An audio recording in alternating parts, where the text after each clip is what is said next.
Hola chicos, muy buenos días. Hoy les vamos a presentar al ponente Juan José Díaz Mirón.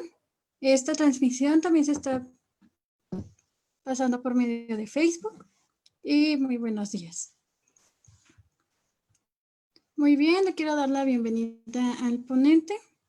Su semblanza es que el abogado Juan José Díaz Mirón es egresado de la Escuela Libre de Derecho. Es especialista en el campo de Derecho del Trabajo, en especial en el asesoramiento bilingüe a grandes empresas en diversos sectores de la industria y servicios. La revista especializada Chambers and Partners lo ha calificado como un abogado eminente y el despacho al que pertenece, Bufas Mirón y Asociados, ha sido nombrado miembro de las firmas líderes en México. Cursó el programa de alta dirección de empresa AD2 del IPADE y cuenta con una maestría en Derecho del Trabajo por la Escuela Libre de Derecho, así como estudios en psicología por Preston University en Kentucky, Estados Unidos.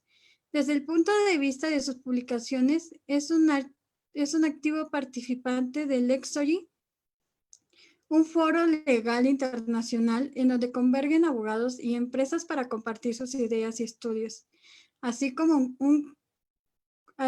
coautor de la Ley Federal de Trabajo comentada 2019 de Tiran Lobanch.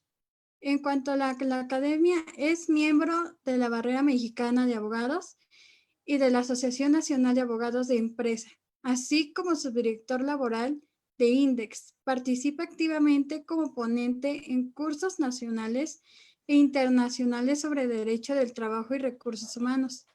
Su visión se centra en el desarrollo humano a través de la empresa, la productividad y medidas estratégicas que generan bienestar a trabajadores y empresarios. Le damos la bienvenida y le damos la palabra a nuestro ponente. Muchas gracias, Sonia. Mucho gusto. Y mucho gusto para todos los demás. Me invitaron hoy con ustedes a dar una plática de café. Así me pidió Sonia, Ibero y todas las compañeras del Parlamento Juvenil que lo hiciera. Darles literalmente una plática de café llamada Derechos Humanos y los Trabajadores, ¿no? Y digo, yo lo acepté, ¿por qué? Porque soy enamorado de las pláticas, soy enamorado de esto, de la capacitación, de la educación. Y todo el tiempo que yo invierto en estudiantes y en gente que se está desarrollando es un tiempo más que bien invertido. Ahora, para hacer esto rápido, efectivo, me pidieron que al final diese yo un tiempo para preguntas y respuestas, cosa que voy a hacer. Y es el tiempo que más me interesa, porque es donde más aprenden ustedes y más aprendo yo, cuando realmente tenemos un diálogo. Pero para poner las bases de esta plática, seguramente ustedes han escuchado otras pláticas de derechos humanos. Y ahora, ¿por qué trabajadores? ¿Por qué trabajadores y por qué yo soy enamorado del trabajo y de los trabajadores? Yo pienso que no se puede hablar de derechos humanos sin pensar en los trabajadores, y menos en un país como el nuestro. Nuestro país, damas y caballeros, es un país netamente de trabajadores. Somos un país en donde nuestra población trabajadora es más grande inclusive que poblaciones como la de Argentina y Ecuador juntas. Tenemos más de 50 millones de trabajadores en este país. Para que ustedes dimensionen la cantidad de trabajadores, Argentina tiene 40 millones de habitantes. Ecuador tiene 16 millones de habitantes y en México tenemos más de 50 o 60 millones de trabajadores. ¿Esto qué nos da? Nos da un gran poder, nos da una gran capacidad, pero también nos da un valor agregado. México, nos guste o no, sé que en este grupo hay ingenieros, hay abogados, hay personas de todas las edades, nos guste o no, México no es un país que hasta hoy se ha caracterizado por ser un productor de grandes tecnologías. No somos un país con muchos empleados en la bolsa, no somos un país cuya ventaja competitiva haya sido nuestro desarrollo tecnológico en general. Somos un país cuya ventaja competitiva siempre ha sido una, que son nuestros trabajadores. Hoy En su realidad, tenemos un presidente que ganó las elecciones con la representatividad más amplia en la historia moderna del país. ¿Por qué? Porque es un trabajador que apeló a los trabajadores. Viendo hacia atrás, tenemos muchos partidos políticos como el PRI que, si ustedes también lo estudian, no pudieron haber sido sin los trabajadores. Igual el PAN, y hoy, como veremos ahorita, Morena no se podrá quedar, según yo, políticamente en el poder sin los trabajadores de México. Luego, entonces, es muy importante que hablemos de trabajadores en este marco de derechos humanos. ¿Por qué? Porque realmente los trabajadores son no solo la ventaja competitiva de México, sino lo que somos en México. Somos un país con alma obrera. Y lo digo con todo cariño, con todo respeto y con toda honorabilidad. Ahora, para ustedes, yo lo que quisiera hacer es repasar nada más en cuanto a derechos humanos y trabajadores, 3 etapas. De dónde venimos en cuanto al derecho del trabajo y por qué requeríamos tantos derechos humanos reconocidos para los trabajadores. Número 2, ¿dónde estamos ahorita? Y número 3, ¿hacia dónde vamos en un futuro donde ustedes seguramente van a ser litigantes o consultores o ingenieros? ¿Dónde iremos en cuanto a los trabajadores y derechos humanos? Entonces, ¿de dónde venimos? Y sencillamente venimos de una historia en donde el trabajo y el capital eran antagónicos. Venimos, como ustedes sabrán, de una historia social mundial en donde Karl Marx, desde 1800 y todo, no calificaba erróneamente, sino con una dolorosa verdad, calificaba el trabajo y el capital en una relación completamente antagónica, es decir, el trabajo contra el capital. Ahí nació realmente una noción social, política y jurídica de lo que es el derecho del trabajo. Por eso hay huelgas, por eso hay sindicatos. ¿Por qué? Porque éramos realmente antagónicos. El capital tenía todo el poder y el trabajo requirió sindicalizarse, requirió pelear para generar ¿qué? Cierta, ojalá, igualdad.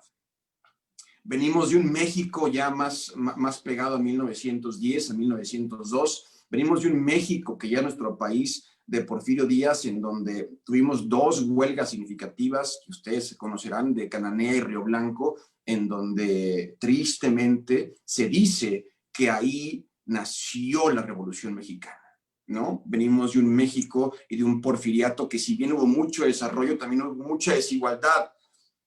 Y venimos de un México cuya Constitución de 1917 consagraba nuestro primer artículo 123, que, como ustedes recordarán, es el primer artículo social en la historia del mundo. Sin embargo, no tuvimos una ley federal del trabajo hasta el 31.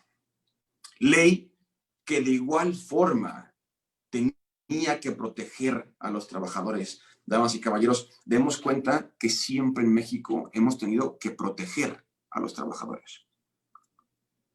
Ahora, sociológicamente hablando, ¿a quién se protege? Al que normalmente es más débil. Por eso, jurídicamente, intentamos en el Congreso, intentamos siempre proteger ¿a quién? A los niños, a los menores. Y de igual forma, veíamos ese reflejo en nuestra ley proteccionista y paternalista, la Ley Federal del Trabajo de 1931. Ahora, México, si bien ha sido un país siempre de trabajadores, no siempre hemos tenido igualdad, no siempre hemos tenido equidad, ¿de acuerdo? Y somos un país hoy en donde todavía en el siglo XXI, en el 2020, impera una profunda desigualdad, en donde sigue habiendo una profunda y dolorosa desigualdad. Imagínense esto en 1902 y en 1910. Venimos de una historia en donde los derechos humanos no solamente era un clamor emocional de igualdad, sino era realmente una necesidad jurídica para poder seguir en un desarrollo más o menos sostenible. Hoy, ¿dónde estamos en cuanto a derechos humanos y derecho al trabajo? Hoy estamos en un siglo XXI en donde desde el 2011, como ustedes recordarán, reformamos la Constitución y le cambiamos inclusive el título a la Constitución, al primer capítulo de la Constitución y el artículo primero de la Constitución Política de Estados Mexicanos, y le cambiamos el nombre de garantías individuales a derechos humanos. En junio de 2011 realmente nace, como ustedes sabrán de saber y como les han de haber dicho ya en estos cursos, nace el nuevo paradigma constitucional de derechos humanos, reconociendo la igualdad ante la ley y reconociendo ahora sí, no garantías, que son medios para hacer exigible el derecho, sino realmente los derechos humanos. Por primera vez como país nos dimos la obligatoriedad de hacer respetar, de velar y de aplicar los derechos humanos en todas sus medidas y todas las autoridades. Y aquí, con este nuevo paradigma del 2011, nace, entre comillas, una nueva realidad también para el derecho al trabajo. Se acordarán que el 2012 Felipe Calderón reforma por primera vez la Ley Federal del Trabajo, aunque no toca muchas cosas, y en el 2019 reformamos de nuevo otra vez la Ley Federal del Trabajo, ahora sí, para tocar el sistema judicial, y número dos, e importantemente, el sistema colectivo de derecho al trabajo. Igualmente, a últimas fechas hemos venido pregonando mucho la igualdad, la dignidad en el trabajo, el artículo 1, 2 y 3 de la Ley Federal del Trabajo. Cuando ustedes abren su ley verán que el trabajo debe ser digno. Y yo les pregunto, y esto no es un tema mío, yo les pregunto a ustedes, el día de hoy, 2020 en México, de los 50 millones de trabajadores que tenemos, ¿cuántos trabajos son dignos? Yo me pregunto hoy si realmente la legislación que tenemos en México no solo abre con la obligatoriedad de que el trabajo sea digno. Yo me pregunto si el resto de los 1003 artículos que tenemos tipifican la dignidad. Yo me pregunto si trabajar 365 días para luego tener acceso a 6 días de vacaciones es digno. Yo me pregunto si el salario mínimo, inclusive como está ahorita, es digno. Ustedes no me dejan mentir, todas las noticias que han venido pasando y siguiendo a últimas fechas del TEMEC. El capítulo más importante para la negociación del TEMEC fue inclusive el capítulo laboral. Las obligaciones laborales que tenemos. Desde Obama venía pregonando a Peña Nieto que era injusta la relación comercial que teníamos. ¿Por qué? Porque teníamos mucho beneficio comercial. Y no solo eso, teníamos desigualdad sindical. No teníamos libertad, no teníamos democracia sindical. Y estamos hablando del 2020, no de 1900. Las presiones internacionales han aquejado a México últimamente, no solo de Canadá y Estados Unidos, sino también desde Ginebra, Suiza, desde la OIT, en donde el año pasado, por ejemplo, ratificamos el Convenio 98, que estuvo en el Senado desde 1950 y hasta 2020 lo ratificamos. Hoy, nos guste o no, de nuevo, les repito, seguimos siendo un país obrero y seguimos siendo un país profundamente desigual. Los derechos humanos no solo eran necesarios en 1910, en 1930, en 70, y todas las veces que hemos reformado la Constitución, los derechos humanos siguen siendo necesarios en 2020, porque si no, no podremos accesar a un nuevo futuro para cuando ustedes lleguen a ser empresarios o consultores. Es importante, antes de hablar del futuro, hablar por qué el derecho del trabajo es importante para ustedes, porque seguramente la única relación de la que no se van a salvar es de la laboral.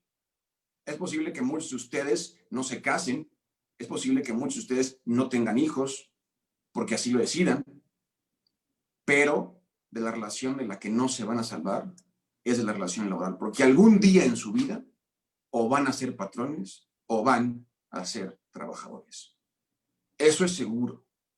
Entonces, yo siempre he preguntado en las universidades que por qué no enseñamos más derecho del trabajo, por qué no enseñamos más dignidad. Nos enfocamos en el civil y el mercantil. Sin duda, el derecho civil, somos una tendencia romanística, es la base de nuestro derecho. Pero, señores, de esta relación no se van a salvar.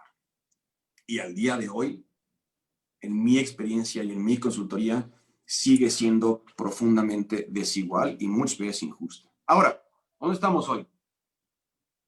Nos dimos una reforma en 19. Una reforma que, como ustedes sabrán ya hasta el cansancio, trastoca el sistema judicial de México y trastoca también el sistema colectivo de México. Por colectivo me refiero al tema sindical. Hoy nos estamos abriendo sindicalmente a una negociación, a una representatividad real y a un paradigma que no conocíamos. Y no conocemos, ojo, el 2023 va a ser una meta que nos dimos en 19 para la implementación completa de la reforma, que no sabemos cómo va a estar. Y además nos agarró ahorita en 2020 una pandemia que nos trae evidenciados. ¿Por qué? Tenemos una ley que en marzo del 2020 se dejó de aplicar, el día que el presidente decretó la emergencia sanitaria, rompió la ley, decretó en ese acto de autoridad, hizo un decreto con una figura legal que no existía y que nos dejó como abogados, como patrones, como trabajadores en un pleno estado de indefensión. Hoy tenemos a un 50% de los trabajadores que hace 8 meses tenían un trabajo en un lugar, hoy los tenemos en casa, sin que la ley tenga una reglamentación suficiente y efectiva de trabajo en casa. Entonces, ¿qué vimos hoy? Hoy, como siempre tuvimos miedo, la realidad nos rebasó. Hoy nos vemos como abogados y como consultores y como políticos, nos vemos completamente rebasados por la realidad. Hoy la ley no es suficiente para regular el trabajo en casa. Hoy, ¿qué está sucediendo? Nos quedan los fundamentos, nos quedan las bases, nos quedan realmente los principios generales de derecho que desde el primer año ustedes han visto. Nos queda la voluntad de las partes, nos queda el pacta sunt servanda, nos queda el artículo 31 de la Ley Federal del Trabajo que dice textualmente que los contratos y las relaciones de trabajo obligan a lo expresamente pactado. Esto nos da la riqueza de qué de pactar. Esto nos impulsa a platicar y a pactar. ¿Por qué? Porque no hay ley. Y hace un mes y medio no había tribunales ni juntas. Dense cuenta del paradigma enorme que vino a romper el 2020. El 2020 es una realidad que nos rompió los esquemas de los abogados, contadores, ingenieros, que pensábamos en nuestras cajas. Hoy, todo mundo pregunta, ¿es válido? ¿Se puede? ¿Le tengo que pagar el internet a mi trabajador si está en su casa? Si trabajaba en mi oficina hace 3 meses y hoy trabaja desde casa, ¿tengo yo obligación de aportarle el internet? ¿Le puedo bajar el salario porque ya no viene a trabajar? ¿Porque ya no gasta en gasolina? ¿Porque ya no pierde tiempo en el traslado? Hoy nos aquejan cuestiones que hace 6 meses no teníamos. No teníamos preocupaciones. Y hoy existen. La ley, de nuevo, no dice nada al respecto. Entonces, perdónenme, pero para personas como nosotros, que estábamos muy acostumbrados a decir, ¿qué dice la ley? Remítete la ley. El artículo 31 dice textualmente esto. El artículo 16 dice esto. Hoy nos preguntan y la ley no dice nada. Entonces, ¿qué nos queda? Las relaciones humanas, el diálogo, los pactos y los derechos humanos. Es todo lo que nos queda. Ahora, ¿hacia dónde vamos? Estamos viviendo, por otra parte, estamos inmersos en el 2020 mientras vivimos una revolución industrial, una nueva revolución industrial que los académicos llaman la cuarta revolución. Lo interesante de esta cuarta revolución industrial es que, a diferencia de las demás, no es sectorial. Si ustedes se acuerdan, todas las revoluciones anteriores, la revolución industrial, la revolución agrícola, han sido sectoriales. Esta revolución es total. Se está revolucionando la industria, la agricultura, la farmacéutica, la tecnología, los derechos. Todo está siendo revolucionado. Luego, entonces, estamos en un cambio inusitado y sin precedentes. ¿Y qué pasa? Como ustedes bien saben, la tecnología se multiplica. Y hoy estamos no solo en cierta pausa en el mundo social, como humanos, la tecnología se sigue desarrollando a una velocidad apabullante. Y entonces, ¿qué tenemos? Tenemos una revolución. Número uno, tenemos una realidad y una ley que no está alcanzando. Tenemos una ley que no está regulando todo lo que está sucediendo. Número dos, tenemos una realidad tecnológicamente estamos viendo avances sin precedentes. Número tres, como seres humanos estamos suspendidos.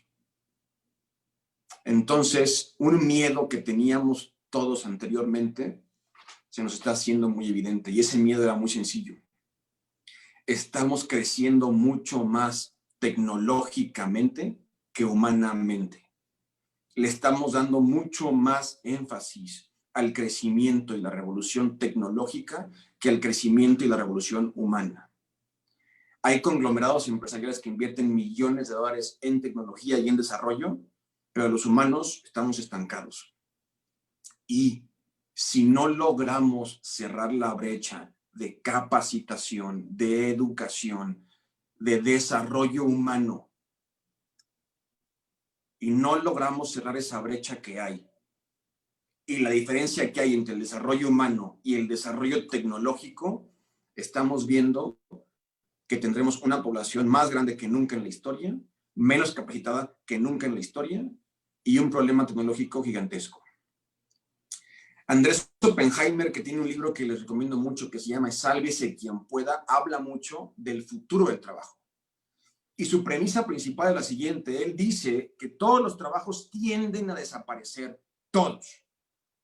Así como en 1900 el 90% de las personas ocupadas se dedicaba a la agricultura, eso cambió. El 70% de esos trabajos desaparecieron. Andrés Oppenheimer dice y predice con cierta exactitud que todos los trabajos tienden a desaparecer, es decir, tienden a automatizarse en la medida en la que podamos utilizar tecnologías para sustituir trabajadores, lo vamos a hacer. Entonces, hacia un futuro, ustedes están viendo un paradigma que se llama sencillamente la automatización en contra de la humanización. En la medida en la que podamos automatizar trabajos, lo habremos de hacer. Y con más humanos desocupados, ¿qué nos va a traer? Mucha gente me dice, Juanjo, oye, pero es que la tecnología también crea empleos. Y Oppenheimer lo dice muy sencillo, por supuesto. Pero veamos muy sencillamente las estadísticas. En 1980, cuando el gigante tecnológico y de fotografía era Kodak, ustedes se acordarán de Kodak, que era el conglomerado más importante de fotografía, en su momento, digamos, tenía 200,000 trabajadores. Hoy, Kodak ya no existe como tal. El conglomerado más importante de fotografía se llama Instagram. Instagram tiene 200 trabajadores. Estamos hablando de una diferencia abismal. De la misma forma, las películas. Antes, si ustedes no se acuerdan, pero cuando yo crecí, había Videocentro y Blockbuster era el conglomerado de películas más importante del mundo. Blockbuster tenía miles de empleados. Hoy, el conglomerado de películas más importante se llama Netflix. Netflix no tiene ni una cuarta parte de esa cantidad de empleados. Sin duda, la tecnología crea empleos, pero en mucho menor medida. Y, correlativamente, no solo tenemos menos empleos, tenemos más gente. Entonces, ¿a dónde nos asomamos? Nos asomamos a un paradigma peligroso entre humanización y automatización. La clave es muy sencilla, dice Oppenheimer. Dice, aquellos trabajos que requieran más especialización y más capacitación serán los últimos en automatizarse. Y entonces, lo que nos deja como estudiantes y como empresarios es la obligación de capacitar. Mientras tengamos trabajadores más capacitados, tendremos trabajadores menos susceptibles de ser reemplazados. En la misma medida, no solo humanamente os ayuda, productivamente, si tenemos trabajadores más capacitados, podemos ser más productivos. Y somos más productivos podemos ser más justos. ¿Por qué? Porque en la medida en la que exista más productividad, podrá existir más rentabilidad, pero también más repartición. Esto me lleva a mi último punto, que es el tema colectivo. Hoy, mi última reflexión para empezar a platicar con ustedes de preguntas y respuestas es: el mundo tiende a desindicalizarse. El mundo está tendiendo a no tener sindicatos, a tener más libertad. Y México estamos al revés. México estamos tendiendo a la sindicalización. Quiero escuchar sus opiniones sobre esto, pero en México tendemos a la sindicalización. ¿Por qué? Porque creemos que es una medida objetiva para lograr un poco más igualdad. El sindicato no llegó para quitarle nada al patrón. El sindicato llegó, ojalá, para apoyar al patrón. Antes de abrir el micrófono, les dejo esta historia y esta reflexión de por qué yo me dedico a lo que me dedico y por qué creo en lo que creo. Cuando yo era chico, me tocó una negociación colectiva en donde una empresa iba a cerrar. Y me tocó no negociar, porque yo estaba muy pequeño, pero me tocó presenciar la negociación de cierre colectivo de esa empresa. Muy álgida, muy difícil, muy peleada. En una de las reuniones estábamos negociando, había como 200 líderes sindicales, estaba en la empresa, líderes, y estaba la plana de la empresa, los corporativos de la empresa, y un líder se levanta y le dice a la empresa: no puedo decir las palabras porque me van a matar aquí Sonia Ibero y todos los de la UNAM y todos los del Parlamento Juvenil, no puedo decir las palabras que dijo el líder, pero en lenguaje muy florido, dijo que esto era pura estupidez y que la empresa no podía cerrar. Un líder de 1,50 de estatura se levanta ante el corporativo y dice: ustedes no pueden cerrar, esta empresa no va a cerrar. Aquí estamos 200 líderes que representamos miles y miles de familias. Y si ustedes están en problemas, les dijo, es porque ustedes son los ineptos. El sindicato lleva años intentando comunicarse con ustedes y no nos escuchan. Y le dijo el líder: si ustedes nos escuchan, nosotros entregamos almacenes clandestinos, entregamos gente que roba, entregamos producto robado, entregamos todo. Nos encargamos de limpiar la plantilla. Nos encargamos de que la gente que roba se vaya nada más con su finiquito, sin liquidación. Pero escúchenos, porque si ustedes cierran, los miles de familias que dependen de nosotros se van a la calle. Y eso no puede ser, señores. Después de mucha negociación, decidimos, bueno, yo era muy chico, ¿no? Decidieron y lograron que la empresa escuchara al sindicato. En efecto, se hizo una limpia de trabajadores. En efecto, se entregaron rutas clandestinas. Se entregaron almacenes llenos de producto. En efecto, todo cambió. Y ahí aprendí yo una lección. Los sindicatos y los trabajadores no están para quitarle nada al patrón. Pero ojo, el patrón tampoco está para quitarle nada a los trabajadores. No hay empresa sin sindicato, damas y caballeros. Digo, no hay sindicato sin empresa. Y no hay empresa sin trabajadores. De nuevo, un trabajador más humano y un patrón más humano sin duda pueden tener una relación más productiva. No solo nos conviene ser humanos por el hecho moral o ético de la bondad. Nos conviene ser más humanos por el hecho de la productividad. Nos conviene ser más humanos, en el ejemplo que les dije, porque si un empresario escucha a su gente, seguramente encontrará algo. Porque yo les puedo dar testimonio de que muchas veces los trabajadores de planta y de piso conocen mejor las empresas que los mismos asesores. Les puedo decir, yo que conozco muchas empresas y que gracias a Dios tengo el honor de manejar muchas empresas, si yo no tuviera relación con los trabajadores y con los líderes, no sería buen asesor, porque no conocería mi empresa y luego entonces no sería bueno para capacitar y para dar consejo. Damas y caballeros, los trabajadores son necesarios.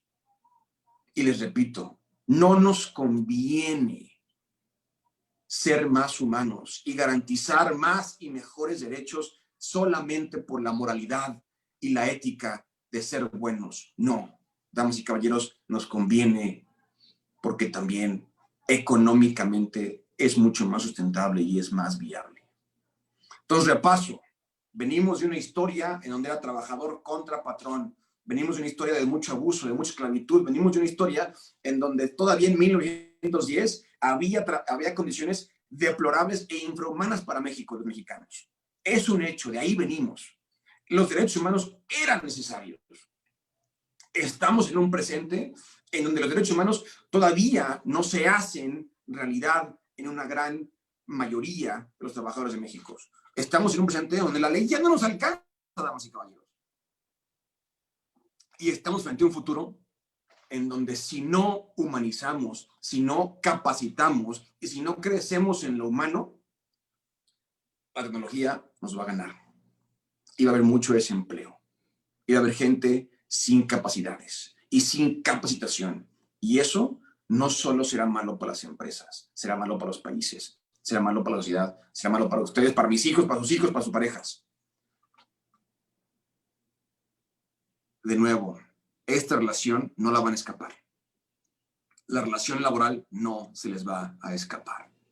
Y estoy seguro que ustedes quieren mejores derechos para ustedes mismos, como trabajadores. Y como empresarios, estoy seguro que quieren mayor rentabilidad. Y eso se puede. ¿Por qué? Porque el interés que ata al trabajador y al patrón es el mismo. Es la productividad. En la medida en la que seamos más productivos y más humanos, seremos más felices. Y por último, un trabajador pasa más tiempo en su trabajo que en su casa.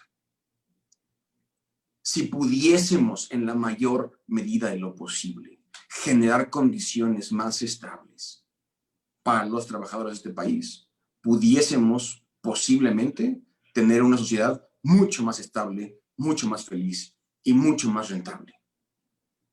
Dense cuenta del peso hoy que estudian, dense cuenta del peso que tiene el trabajo, que tienen los trabajadores y que tienen también los empresarios. De nuevo, y les repito, el sindicato hoy, que estamos entrando en un nuevo paradigma sindical, no viene a quitar, viene a sumar. Y en la medida en la que como empresarios sepamos sumar, vamos a saber llevar esto bien. Entonces, Sonia, si quieres, para aprender de tus alumnos y de tu gente, ábrenos el micrófono, danos las preguntas que te han hecho y platiquemos un segundo antes de terminar. Claro que sí. Bueno, la primera pregunta es, ¿qué piensa de la reforma laboral? ¿Considera que realmente generó un cambio? Híjole, de nuevo, a mí se me hace muy difícil. ¿Quién hizo esta pregunta? Dame su nombre para hablar con él directamente. A ver, permítame tantito. Sama. Sama, has de ser mujer, Sama. Sama, yo creo, te voy a contestar muy francamente, no tengo ninguna obligación ni ninguna de no serlo. Los cambios nunca se dan en el Congreso. Los cambios nunca se dan con una reforma. Una reforma es simplemente una base. La reforma laboral, te voy a ser muy franco, me encanta en muchos sentidos y en muchos otros no es suficiente. La reforma laboral vino a hacer muchas cosas positivas como judicializar el proceso laboral, sin duda es bueno, sin duda es positivo. La reforma vino a hacer una cosa que es también conciliar, hacer una conciliación obligatoria previa al juicio, que es elemental y me parece maravilloso. Y también vino a cambiar el esquema de vida colectiva del país. Aunque la reforma fuera poesía pura, dictada por el mismo Octavio Paz, si los empresarios, alumnos y trabajadores no sabemos negociar y no sabemos humanizar y llevar bien las cosas, la reforma no tiene sustancia. La reforma y todo lo que hagamos en el Congreso y en el papel solamente es la base, pero lo principal es que si no logramos convencer a los trabajadores y empresarios que nos conviene estar juntos y que nos conviene negociar y que nos conviene tener mejor condiciones a todos, la reforma es infértil. Yo creo que la reforma fue un gran primer paso, pero lo más importante de la reforma, Sama, es que sepamos todos y tengamos la certeza de que tenemos hoy, ojo, la reforma es ley, y como les dije, hoy la ley no alcanza. Hoy la realidad está superando nuestra ley. La reforma es una buena base, pero si no logramos pactar, platicar y darnos condiciones mutuas de beneficio, no sirve la reforma.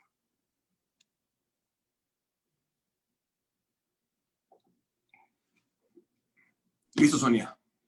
Muy bien. La siguiente pregunta es, ¿cómo ve el reto del gobierno ante los más de 1 millón de empleos perdidos por la emergencia sanitaria por el COVID-19? ¿Y cuáles serían las opciones de generar empleo?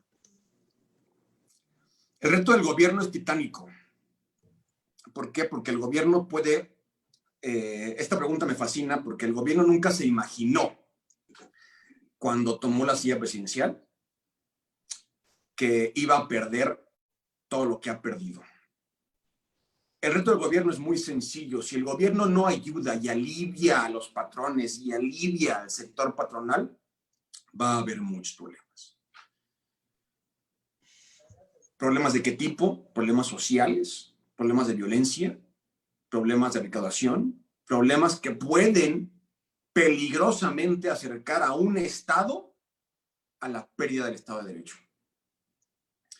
No solo es grave que 1 millón de gentes hoy no tengan empleo, es grave que los patrones no tengan incentivos o prerrogativas o deducciones para poder pensar en producir más y mejor a corto plazo para contratar o hacer más cosas. Con la pérdida que tenemos de empleo, si no ayudamos al sector patronal, vamos a ahogar, creo yo, al país.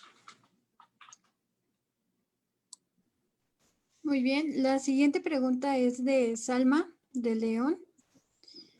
¿Considera usted que se tenga que crear alguna ley que respalde a los trabajadores ante esta situación del COVID-19? Es decir, a esos trabajadores que tienen que laborar desde casa. Sin duda. Ojo, en el Congreso ya hay una iniciativa de teletrabajo y trabajo en casa para reformar el artículo 311 de la Ley Federal del Trabajo. Este artículo 311 es el artículo que consagra el trabajo a distancia, hoy de forma deficiente. La iniciativa que está en el Congreso, te lo digo yo, Salma de León, es también deficiente, así sencillo, es una forma deficiente.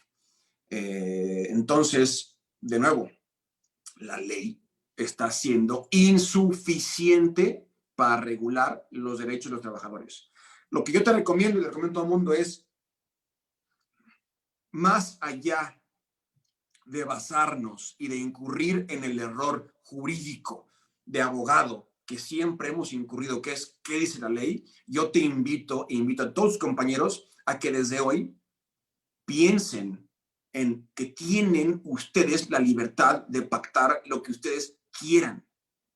Hoy no importa si es obligatorio o no que tu patrón te pague tu internet en tu casa. Si tú quieres que así sea, así se pacta. Y se puede, es obligatorio. Por principio de pacta sunt servanda, los contratos nacen para cumplirse. Hoy acostumbrémonos, damas y caballeros, a utilizar la autonomía de la voluntad y la libertad de las voluntades. Hoy acostumbrémonos a ser más humanos y más proactivos en ese tema. Porque si lo hacemos, en serio, no importa que la ley nos quede chica. La siguiente pregunta es de Verónica Sánchez. Dice que en el caso de los maestros que laboramos por horas, ¿cómo debemos actuar con nuestras autoridades? Ya que sesiones de más horas de las que están asignadas y los papás quieren pronta respuesta casi las 24 horas y se debe hacer trabajo en casa relacionado a las clases por varias horas. Qué bonita pregunta. De nuevo, fíjense todos, una pregunta de una realidad que no teníamos hace 6 meses. ¿De acuerdo? Esta pregunta obedece a que hay un problema que no existía. Tú como maestra tienes encargado un bien precioso que son los niños en México y la educación de los niños. Pero también tienes encargado hoy trabajo a distancia, como dices, papás que quieren una respuesta inmediata y muchos problemas que no están en la ley. repito, de nuevo, el mismo problema, no hay ley. Ahorita no hay una ley que te responda a eso. ¿Qué te recomiendo yo? De nuevo, platicar con la escuela, platicar con los patrones, platicar con la gente y decirles, quedar bien claros en cómo son los fundamentos y cómo son las realidades ahorita. Cómo nosotros vamos a regular nuestra propia realidad ahorita. No hay una ley, de nuevo, más que el artículo 31 para ti, de nuevo, que dice los contratos y las relaciones laborales obligan a lo expresamente pactado. Las escuelas tienen un problema enorme. ¿Por qué? Porque las escuelas quieren estar cobrando lo mismo, no hay presencialismo, no hay nada. Estamos en un paradigma complejo, completamente distinto e inimaginable. Yo te recomiendo que no te desgastes. Si te desgastas, los niños van a sufrir, tu familia va a sufrir, tú vas a sufrir. Como maestros, únanse, sean francos, negocien con las escuelas y pongan sus límites y establezcan sus cosas bien claras. Páctenlas, entren en contratos temporales con las escuelas. Mientras no haya presencialismo y mientras haya COVID, solicitamos a los maestros que se respete nuestra hora con nuestras familias, que las consultas que hagan los padres después de tal hora sean resueltas en otro día. En fin, sean claros y pactenlo entre ustedes. Muy bien, la siguiente, hay solamente otras dos últimas preguntas. La siguiente es Sam Zavala. ¿Qué consejo le daría a los jóvenes que quieren interesarse en el derecho laboral, pero se desilusionan cuando ven que los profesores les dicen que sale mejor defender a los patrones? Mi consejo es, ¿quién me preguntó esto, Sonia? Sam Zavala. Sam Zavala. Sam, mi consejo es interésate, ilusiónate por el derecho laboral. Yo defiendo patrones no porque sea mejor o peor. Yo defiendo patrones porque creo inclusive, y todo así muy franco, creo que defendiendo patrones, defiendo también trabajadores. Yo te voy a decir, yo no defiendo, yo apoyo. Y yo apoyo una visión. En la medida en la que al trabajador le vaya mejor, a mi cliente le va mejor. Yo soy un enamorado del bienestar en la fuente de trabajo, Sam. Yo creo que tenemos fuentes de trabajo sanas, productivas y buenas, tenemos empresarios rentables. Y un empresario rentable debe ser un empresario que paga mejor. Enamórate del derecho al trabajo. Es la relación que más existe en México. Hazla con pasión. No defiendas a nadie. Apoya a todos, trabajadores y patrones. Muy bien, la última pregunta es de Angie. En el tema de los sindicatos, ¿qué opina usted de la malversación de esta figura? Le daré un ejemplo práctico. Para presionar a una empresa a afiliarse a un sindicato en donde los trabajadores no están de acuerdo, pues les descontarían la cuota patronal y con la amenaza de cerrar las operaciones la empresa. Es el patrón quien paga la cuota sindical y los trabajadores no saben ni quién es el sindicato. Sí, Sonia, ¿quién me hizo esta pregunta? Angie. Angie.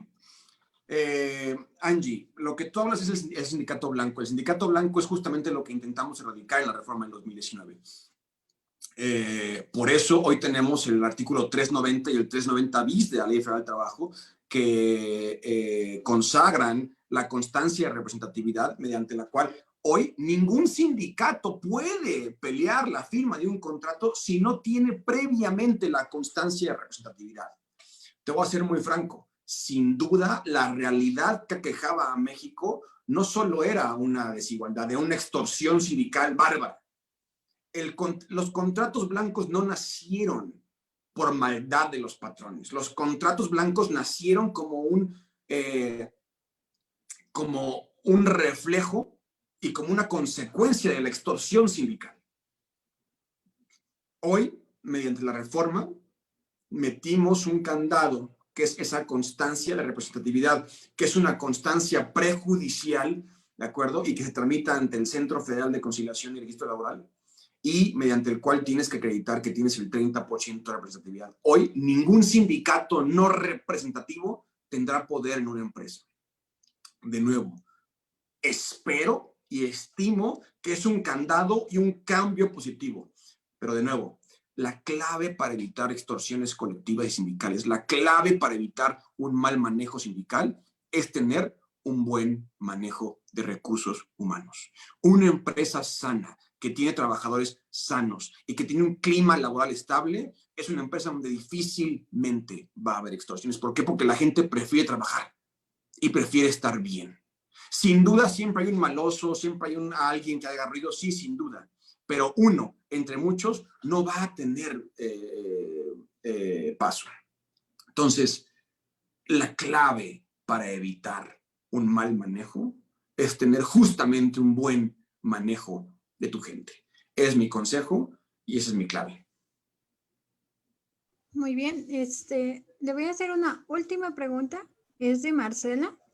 ¿Qué se puede hacer en el caso de que se está explotando más al trabajador desde casa y si lo cumplen tienen el miedo de ser liquidados? De nuevo, Marcela, y fíjate de nuevo la modernidad en la que estamos. Todas las preguntas en esta plática hace 7 meses no habían existido. Número 1, tenemos una dificultad objetiva de pruebas. Si eres abogada, te darás cuenta que tenemos una dificultad objetiva.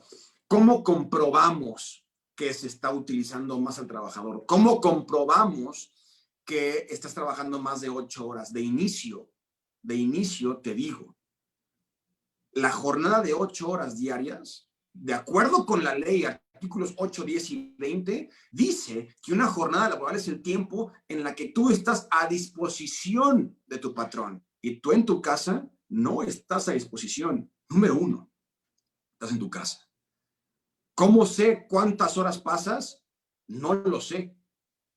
¿Cómo sé? Me dicen los patrones. ¿Cómo sé si me dice mi trabajadora que se pasó 12 horas haciendo esto? Sí, pero tiene 3 hijos, tiene un esposo, hace de comer, hace todo, se distrae. ¿Cómo sé qué tiempo es para mí y qué tiempo es para su familia? Hoy, lo que esto está haciendo es generando un caos generalizado en los trabajos y en los hogares. Tenemos que tener orden. De nuevo, la ley es insuficiente.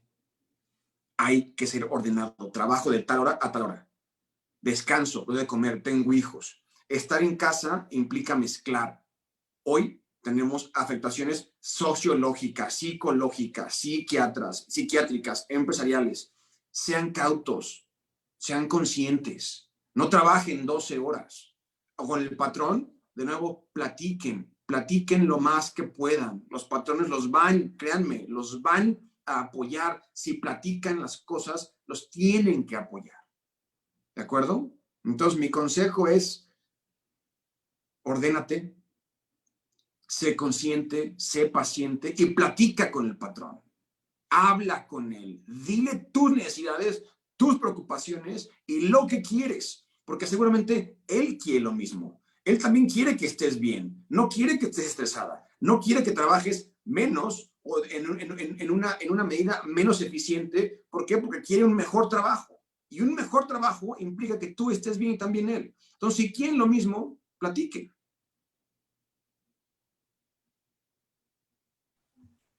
Muy bien.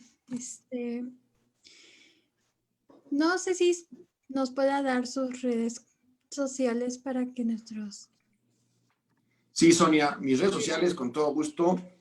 Profesionalmente, la que uso es LinkedIn, ¿no? Y ahí me pueden encontrar como Juan José Díaz Mirón. Ahí escribo mucho, publico mucho, ahí me pueden encontrar y escribir y con todo gusto, como saben y como ven, abiertamente platicaré con ustedes y les daré todo lo que yo pueda darles. Entonces en LinkedIn me encuentran como Juan José Díaz Mirón y mi correo personal de mi trabajo es jj de Juan José Díaz Mirón @diazmiron.com. Ahí también cualquier cosa me pueden escribir. Yo checo mi correo todo el tiempo y con todo gusto los apoyaré a ustedes como estudiantes y lo que necesiten. Muy bien. Muchas gracias. Le agradecemos su participación y por habernos dado su tiempo y esperamos que pueda colaborar próximamente con nosotros en otros eventos. Muchas Lo gracias. quieras, Tania. Muchas gracias, saludos a todos los estudiantes y estoy para servirles.